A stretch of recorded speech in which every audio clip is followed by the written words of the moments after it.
L'Assemblée nationale sénégalaise a adopté tôt ce matin le report de l'élection présidentielle du 25 février initialement prévu pour le 15 décembre 2024, soit un report de près de 10 mois, pendant lequel le président Macky Sall sera toujours au pouvoir.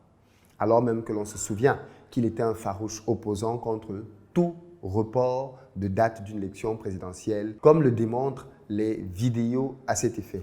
Je vais vous dire de la façon la plus solennelle que moi, Macky Sall, je refuserai que le pouvoir use de subterfuge pour pouvoir reculer les élections. Je ne l'accepterai pas et je mettrai tout en œuvre pour faire face à cette imposture.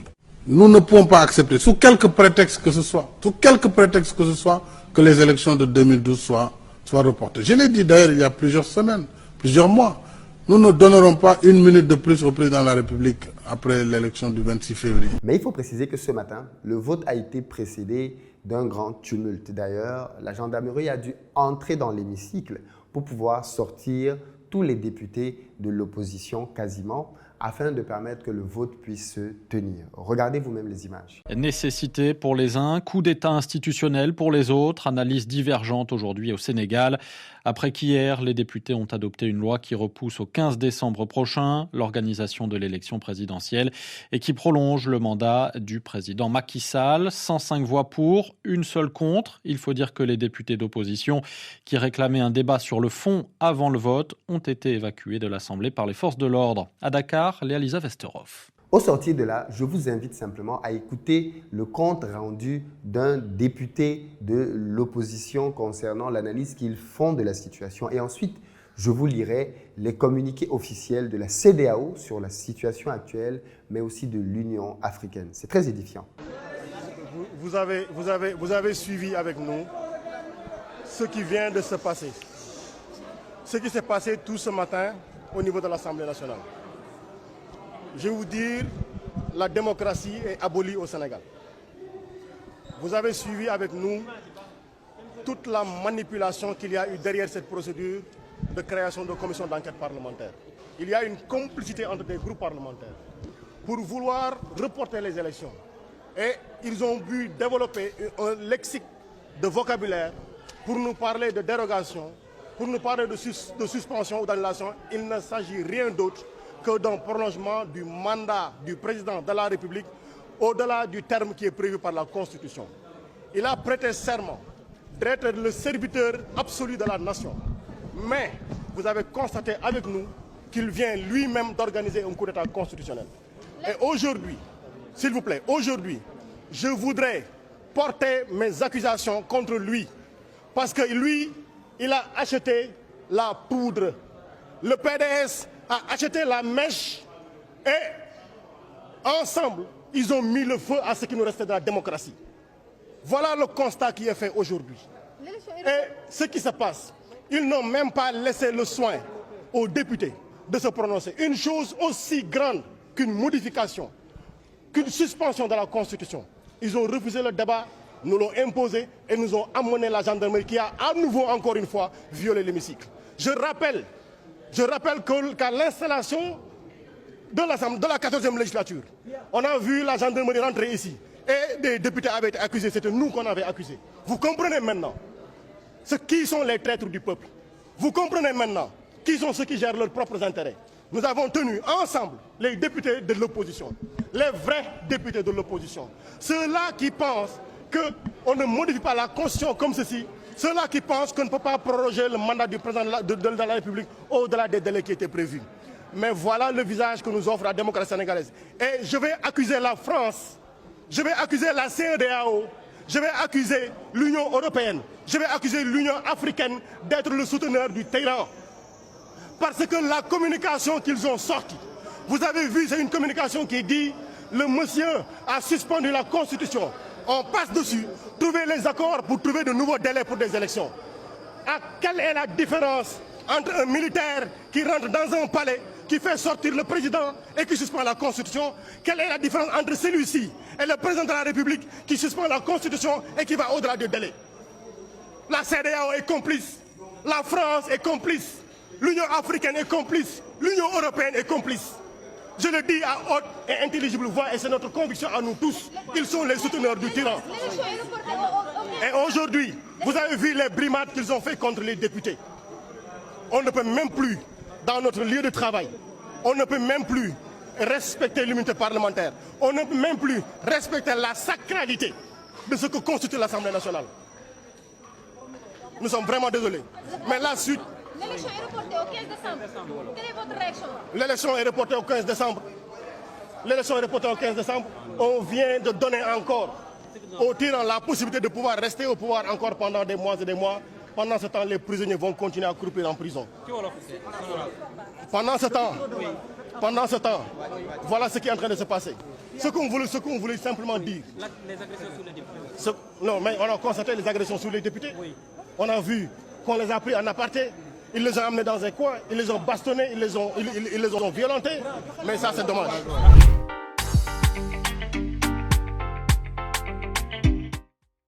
Je vais sans plus tarder vous lire le communiqué du président de l'Union africaine sur le report des élections au Sénégal. Addis Abeba, Éthiopie, 4 février 2024. Le président de la Commission de l'Union africaine, son Excellence Moussa Faki Mahamat, a appris le report des élections présidentielles en République du Sénégal avec préoccupation, tant la situation politique dans ce pays, où le modèle démocratique a toujours été salué avec haute appréciation, ne saurait laisser aucun Africain indifférent. Le président de la Commission invite les autorités nationales compétentes à organiser dans les meilleurs délais les élections, dans la transparence, la paix et la concorde nationale. Il encourage vivement toutes les forces politiques et sociales au règlement de tout différend politique par la concertation, l'entente et le dialogue civilisé, dans le strict respect des principes qui gouvernent l'état de droit dont le pays a une tradition historique enracinée. Lisons à présent le communiqué de la CEDEAO. La Commission de la Communauté économique des États de l'Afrique de l'Ouest prend note de la décision prise par les autorités sénégalaises de reporter l'élection présidentielle prévue le 25 février 2024. La Commission de la CEDEAO exprime sa préoccupation quant aux circonstances qui ont conduit au report de l'élection et lance un appel aux autorités sénégalaises à accélérer les différents processus afin de fixer une nouvelle date pour l'élection. La Commission exhorte en outre l'ensemble de la classe politique à prioriser le dialogue et la collaboration pour l'organisation d'une élection transparente, inclusive et crédible. La Commission de la CEDEAO salue le président Macky Sall pour avoir maintenu sa décision antérieure de ne pas briguer un autre mandat et l'encourage à continuer de défendre et de protéger la longue tradition démocratique du Sénégal. La Commission reste saisie de la situation faite à Abuja le 3 février 2024. Voilà donc les deux communiqués des deux principales instances africaines concernées, la CEDEAO régionale et l'Union africaine continentale. Que vous inspire-t-elle?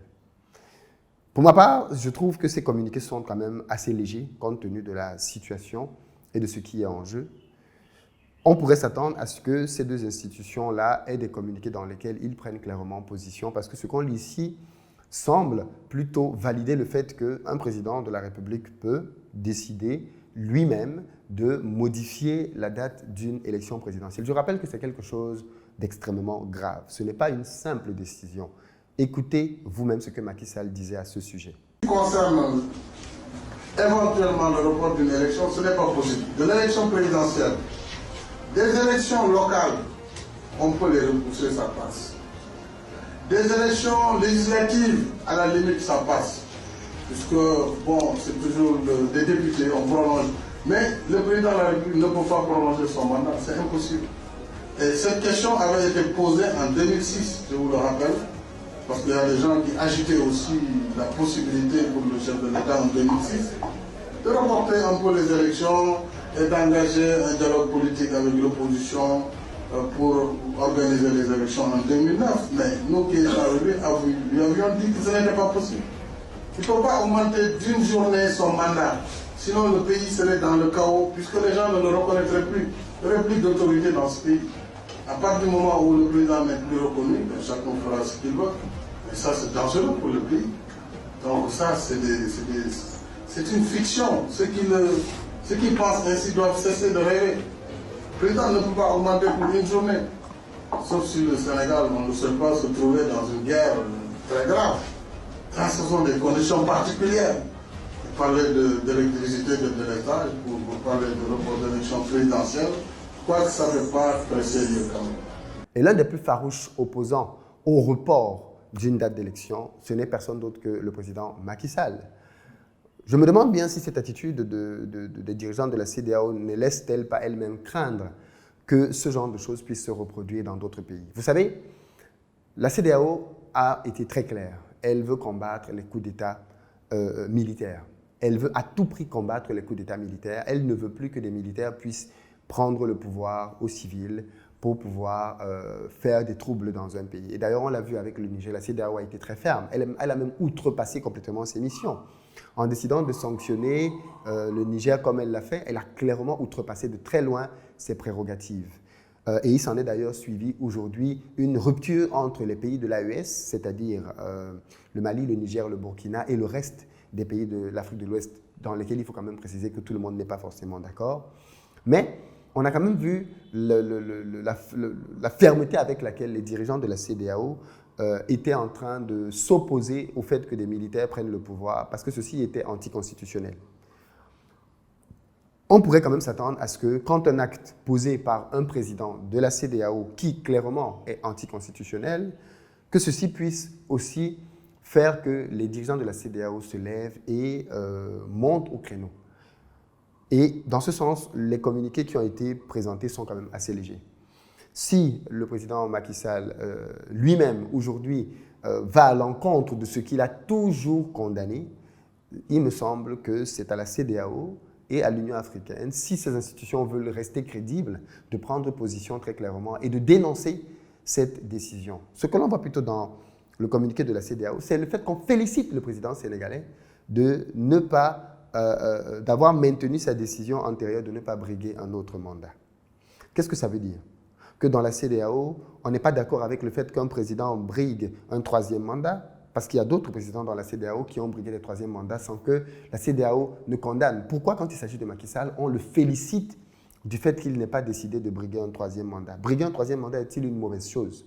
Ça, c'est quelque chose que je ne comprends pas quand je lis ce communiqué de la CEDEAO, parce qu'il semble clairement féliciter quelqu'un parce qu'il n'a pas brigué un troisième mandat. Mais d'autres ont brigué un troisième mandat sans que cela ne pose aucun souci.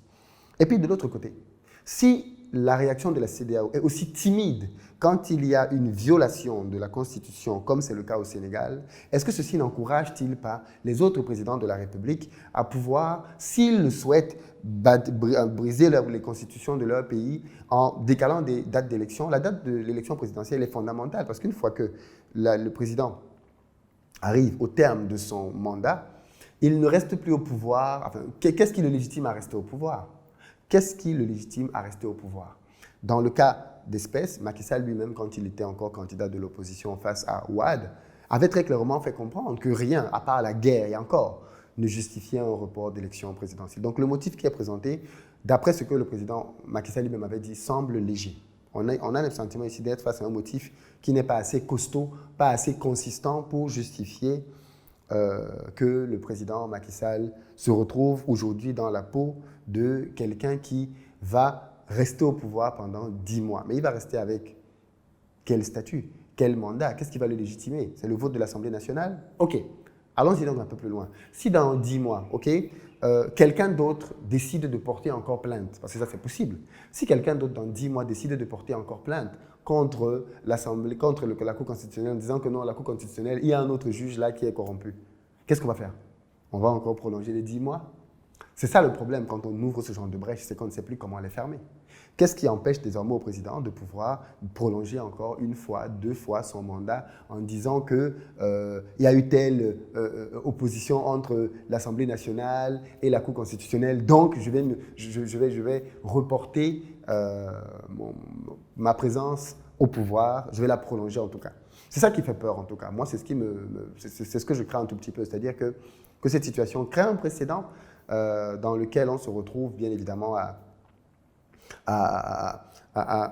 permettre à des chefs d'État d'user de ce genre de subterfuge pour pouvoir rester au pouvoir un peu plus longtemps, malheureusement. Le député tout à l'heure a clairement tiré sur la France et l'Union européenne. Et c'est vrai que ces deux instances ont eu bien souvent le chic de commenter l'actualité politique africaine avec beaucoup de fermeté quand il y a eu des coups militaires, Mais dans ce genre de cas de figure, on ne les entend pas du tout. Ils sont très silencieux. On n'entend pas le président français montrer au créneau. Qu'en quid de la démocratie à ce moment-là, lui qui a toujours dit qu'il fallait que la démocratie soit préservée, mais pourquoi ne dit-il rien dans ce cas de figure? L'Union européenne, qui elle aussi s'était prononcée vivement dans le cas des coups d'État militaires, pourquoi est-ce que dans ce cas de figure, rien n'est dit? Vous voyez, c'est ce genre de situation, malheureusement, qui laisse penser que ces instances-là ne sont pas dévouées pour le travail de leur peuple, mais que, malheureusement, certaines des décisions qui sont prises dans ces instances-là ont tendance à favoriser les personnes, les dirigeants, au détriment même parfois des peuples. Parce que très clairement, ce qui est mis en cause ici va au-delà de la personne de Macky Sall. Il s'agit de la Constitution, et ça, c'est sur le premier de la classe. Parce que le Sénégal est clairement le numéro 1 modèle en termes de démocratie. Donc si au Sénégal, ça se passe comme ça, qu'en est-il des autres? Que peut-on espérer? Dites-moi ce que vous en pensez dans les commentaires, les amis. À très bientôt.